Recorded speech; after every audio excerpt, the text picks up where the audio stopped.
Paling enak kalau sore-sore sendu seperti ini, kita jalan-jalan di sekitar muara sungai sambil menikmati angin yang berembus dan alam yang masih asri. Ada rame-rame apa tuh di muara sungai? Kayaknya para remaja itu bukan lagi berenang deh. Dek, lagi cari apa? Cari kijing! Kami melo Di sungai daerah Pedamaran tidak hanya ada ikan, ada pula kerang-kerang sungai yang hidup, salah satunya kerang kijing. Kijing merupakan jenis kerang air tawar yang biasanya hidup di pasir sungai, setu, maupun perairan dekat sawah. Karena hidupnya di dalam pasir, maka kerang kijing akan lebih mudah ditemukan jika berada di sungai maupun danau yang sedang surut. Kebetulan di Pedamaran masih masuk musim kemarau, jadi muara sungainya sedang surut. Pastinya akan lebih mudah mencari kijingnya. Ayo teman-teman semua, semangat buat cari kerang kijingnya ya. Tuh lihat, kerang kijing di sini besar-besar ya. Kijing sangat suka mengendap di dasar sungai yang berpasir maupun tanah yang berlumpur seperti danau, setu, maupun muara sungai. Anak negeri, ini adalah kerang yang kita cari tadi. Ini kijing yang lumayan besar-besar banget. Ini bisa kamu cari di danau ataupun di dasar sungai. Kira-kira kita mau olah jadi apa? Ikutin terus. Kayaknya sudah cukup nih, kita ambil kerang kijingnya. Kalau begini, tinggal kita olah saja.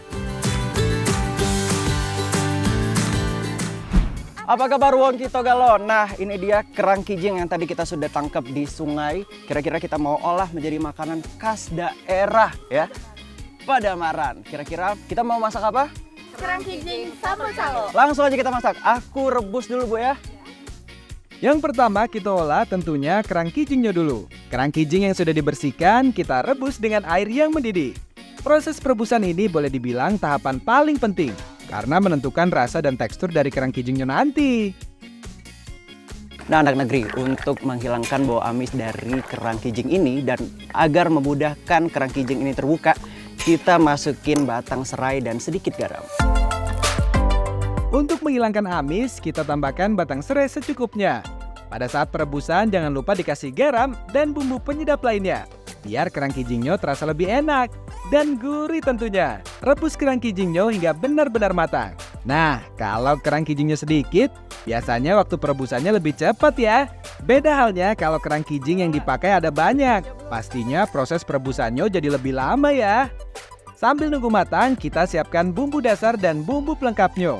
Untuk kerang kijing sambal caluk, biasanya ada tambahan jagung, kentang, labu sayur, dan tomat merah. Semua sayuran tadi kita potong ya. Mau besar atau kecil tergantung selera. Kalau yang kita bikin memang potongannya agak besar-besar ya. Tanda kerang kijingnya matang bisa kita lihat ketika cangkangnya sudah mulai terbuka kayak gini. Kalau sudah terbuka cangkangnya, langsung deh kita angkat. Selanjutnya baru kita pisahkan daging kerang dengan cangkang kerangnya. Sebelum diolah, kita bersihkan daging kerang kijingnya dari sisa-sisa pasir yang masih menempel. Kalau sudah bersih seperti ini, baru deh bisa kita olah. Sebentar, kayaknya ada yang kelupaan nih. Oh iya, kita belum bikin bumbu sambalnya. Yang namanya sambal pasti pedas dan banyak menggunakan cabai merah ya. Yang kita gunakan cabai keriting merah, namun bisa diganti juga dengan cabai rawit merah maupun cabai domba yang mempunyai rasa lebih pedas. Ini dia, bumbu sambalnya sudah jadi. Langsung saja kita tumis. Caluk dalam bahasa Sumatera Selatan berarti terasi. Jadi jangan lupa tambahkan terasi yang sudah dihancurkan ke dalam tumisan sambal ini. Dan jangan lupa nih tambahin air. Boleh.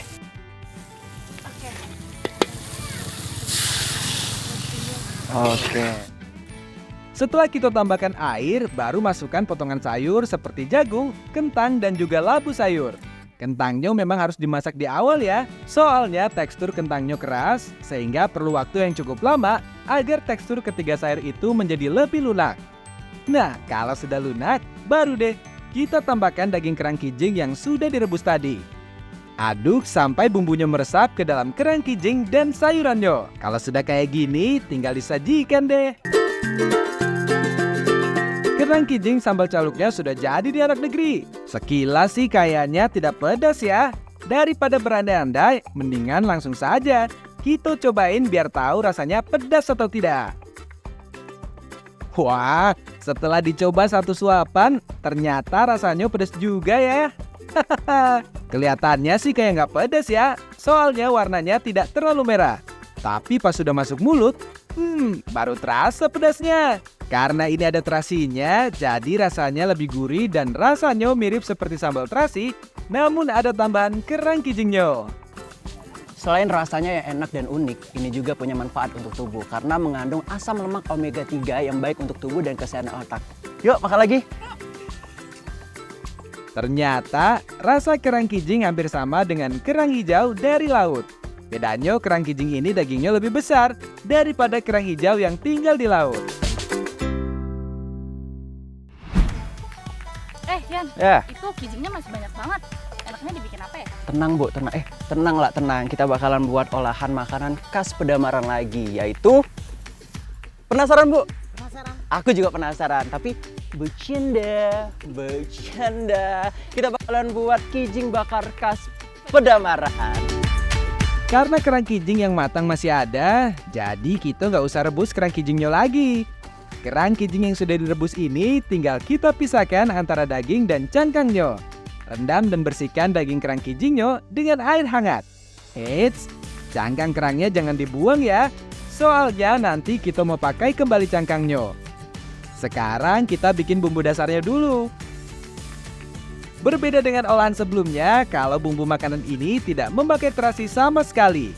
Untuk bumbunya hampir sama, ada bawang merah, bawang putih, dan cabai merah tentunya.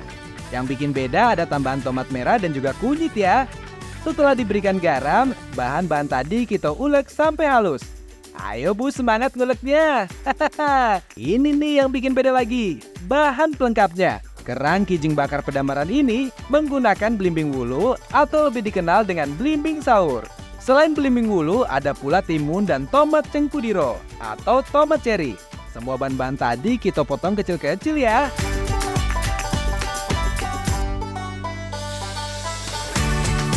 Bumbu yang sudah dihaluskan tadi kita tumis sampai aromanya keluar. Kalau sudah, baru tambahkan daging kerang kijing yang sudah dibersihkan tadi. Biar rasanya makin lemak, kita tambahkan juga saus tiram. Diaduk sebentar sampai bumbunya meresap ke dalam daging kerang kijingnya. Sambil diaduk, tambahkan potongan tomat cungkediro atau tomat cherry-nya. Selanjutnya, tambahkan air secukupnya. Dan terakhir, baru masukkan timun yang sudah dipotong kecil. Nah, kerang kijing ini tidak dimasak sampai matang ya, karena proses pematangannya nanti dengan cara dibakar dengan menggunakan cangkang kerang kijingnya. Nah, anak negeri, cangkangnya nggak akan kita buang karena ini menjadi salah satu ciri khas dari kijing bakar khas Pedamaran. Daging kerang kijing yang sudah dimasak tadi kita masukkan ke dalam cangkang kerang yang sudah dibersihkan. Jangan terlalu banyak ya, nanti ketika dimasak daging kerangnya tidak cukup matang. Setelah semua ditaruh di cangkang, baru deh kita bakar kerang kijingnya dengan menggunakan api unggun. Tuh lihat, daging kerang kijingnya sudah hampir matang. Melihat dibakar kayak gini saja sudah bikin ngiler ya anak negeri. Membakar dengan cangkang kerang ini aman ya, soalnya cangkang hanya dijadikan media untuk memanaskan kerang kijingnya. Jadi nggak langsung bersentuhan dengan apinya. Asik, sudah jadi nih kijing bakar khas Pedamaran. Rasanya juara. Kalau kata orang Sumatera Selatan sih, lemak nian, alias enak banget. Walaupun dibakar dengan cangkangnya, ternyata dagingnya benar-benar matang sampai ke dalam. Untuk bumbunya meresap dan rasanya tidak terlalu pedas. Apalagi ada tambahan belimbing wulu yang membuat kijing bakar khas Pedamaran ini menjadi lebih unik. Karena ada rasa pedas, asin, manis, dan juga asam. Kalau misalnya kamu memanggang atau membakar sesuatu yaitu daging ikan, daging ayam, ataupun kerang, kamu jangan sampai gosong karena dapat mengandung zat yaitu karsinogenik yang dapat memicu sel kanker timbul. Ya nggak Bu? Iya. Yuk makan lagi ya Bu. Makan lagi ya. Selain itu daging kijingnya ternyata empuk juga. Jadi makin nikmat dimakannya. Gak cuma enak, kerang kijing juga menyehatkan loh. Soalnya dalam kerang mengandung zat besi yang cukup tinggi, sehingga cocok banget deh buat penderita anemia atau kurang darah.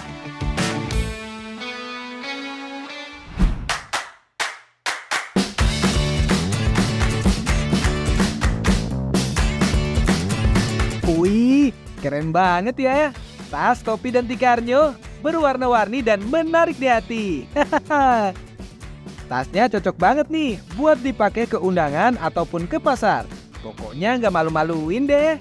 Tas, topi, dan tikar ini terbuat dari rerumputan loh. Semua kerajinan ini terbuat dari tanaman purun. Nggak cuma kain songket atau jumputan yang bisa dijadikan buat tangan atau oleh-oleh khas dari Sumatera Selatan. Namun ada pula kerajinan purun dari daerah Pedamaran, Kabupaten Oki atau Ogan Komering Hilir.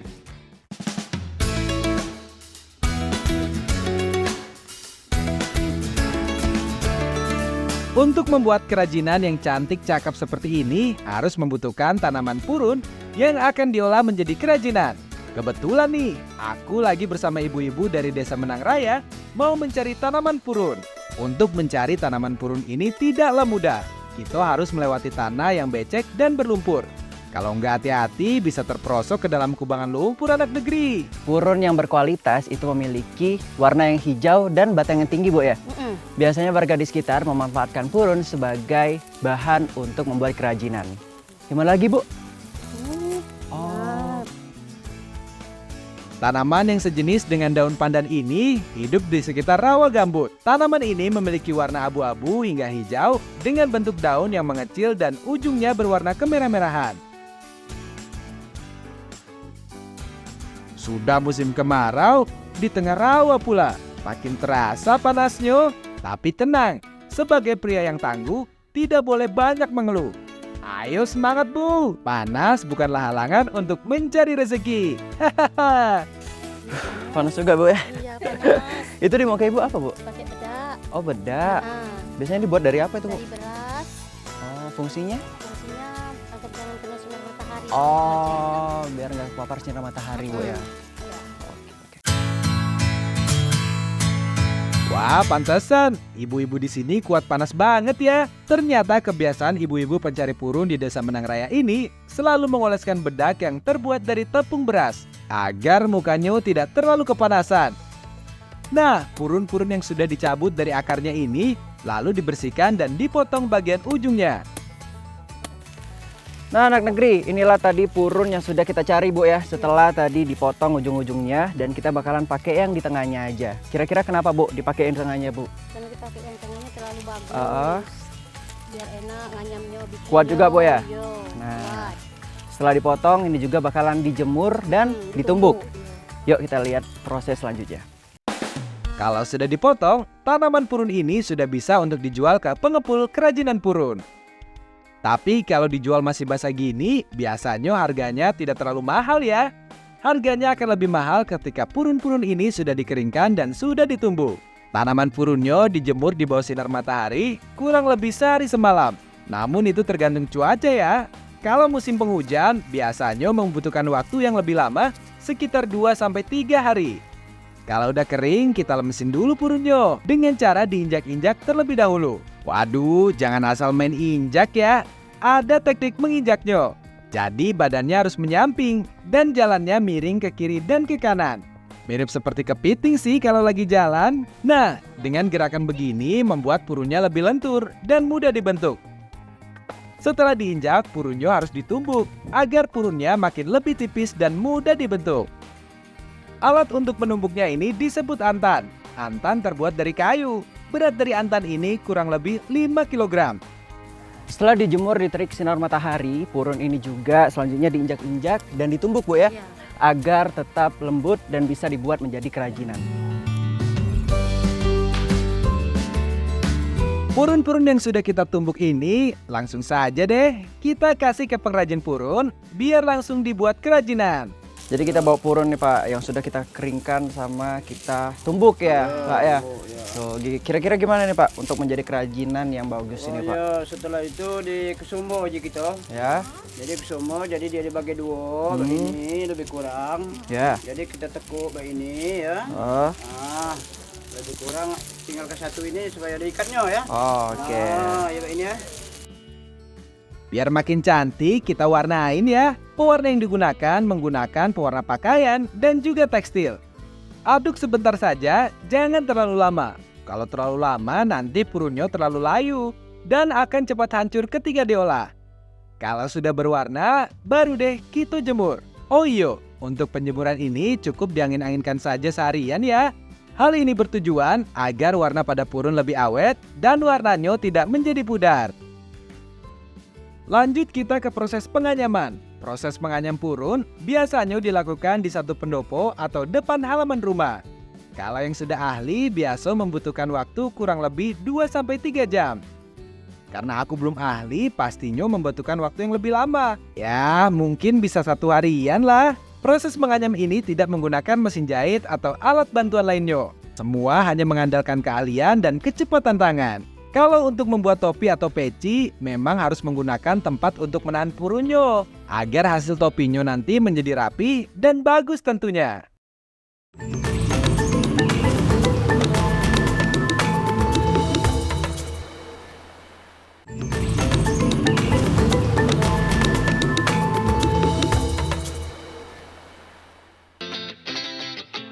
Susah banget Pak ya. Oke anak negeri, jadi untuk membuat satu topi ini membutuhkan waktu yang cukup lama karena prosesnya yang sangat rumit dan ya pasti susah ya Pak ya. Tapi tidak ada yang tidak mungkin karena aku pasti bisa. Ya nggak Pak? Iya. Ya Pak, kita buat lagi Pak. Oh iya, masyarakat Pedamaran menyebut kegiatan membuat tikar Pedamaran ini dengan merambak. Merambak itu bekerja secara bersama-sama atau melakukan aktivitas yang sama di bawah ataupun di depan teras rumah. Kegiatan ini mengandung filosofi kebersamaan. Kalau sudah rapi gini, kerajinan dari purun khas Pedamarannya siap dijual. Harganya macam-macam, dari ratusan ribu, bahkan ada yang jutaan. Kerajinan yang cantik ini selain unik, punya nilai jual yang lebih. Bahkan kerajinan tikar dari Pedamaran ini udah mulai dilirik oleh pengembang bisnis dari negara Singapura.